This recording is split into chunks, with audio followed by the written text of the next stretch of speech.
आज के दिन में महाराजा साहब का जो बलिदान दिवस है तीसरी बार मनाने का मौका मिला है आजाद में, और जो भी कैंपर से बहुत ज्यादा बड़ा प्रोग्राम था।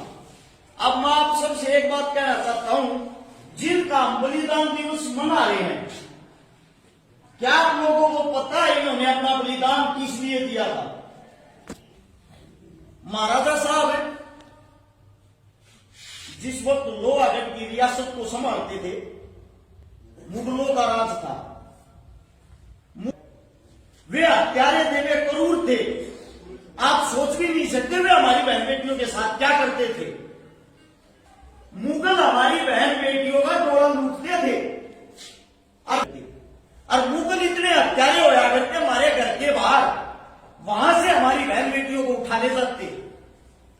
उनकी रियासत के जो सरदार होते हमारी बहन बेटियों की इज्जत लूटते, हमारी माताएं बहन उनके घर के बाहर कोड़ा चलाया करती, उनकी शांति थी।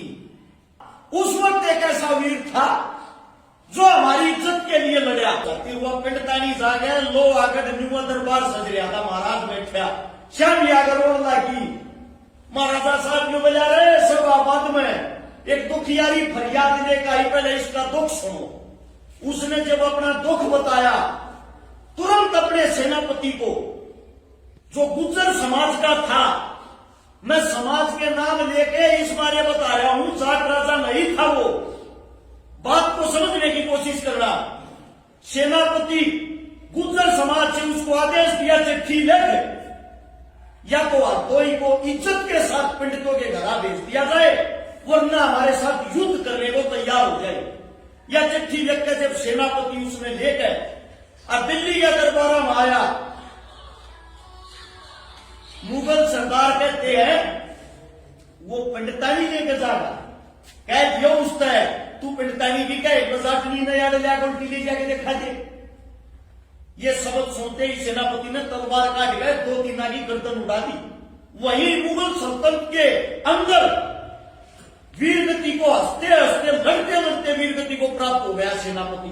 यह खबर जब हमारे राजा के पास गई, राजा ने कहीं बेइज्जती होगी, तैयारी करो, और जाटनी जगह है उन्हें भी लेकर चलोगे। घोषण की बात कर रहे हैं, जहां आज गुरुग्राम कहते हो गुड़गामे का खाली जगह थी, खाली मैदान था, यहां पे आता है महाराजा साहब सेना के साथ, और मुगलों को कहता बुला के जाओ भाई, रानी में ले जाएंगे, या रानी हटोनी या लीगरी कर लिया, जाटनी में लेकर जाने की कहते हैं नगर ले जाएंगे।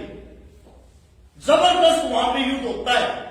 युद्ध के कुछ देर बाद ही महाराजा साहब ने मुगलों का ऐसा सुपड़ा साफ कर दिया, मुगल राजा नीचे पड़ा, और महाराज गर्दन पर तलवार टेक कर उसकी गर्दन कटने वाला था। मुगला ने बच्चन के तरीके का ले रहा था, हाथ जोड़ करने वाला महाराजा साहब ने तेरी गौ माता की सुन, टीवी के जान बकसते गौ माता की सुन, गौ माता को अपनी मां से भी ज्यादा मानता था महाराजा साहब। नोला तो मैं कसम मैं ऐसी दे दिया तो बकस देता हूं, पंडितानी कहा है, लड़की को लेके आया, बेटी महारानी के पास खड़ा किया, वहां पे दोनों के बीच संधि होगी, वे शाणे थे, और मुझे महाराजा साहब सेवा करने का मौका दे, आगे जिंदगी में हम इसे गलत काम नहीं कराएंगे, जुकरात तो हो गया, हम न्यू काम कराएंगे।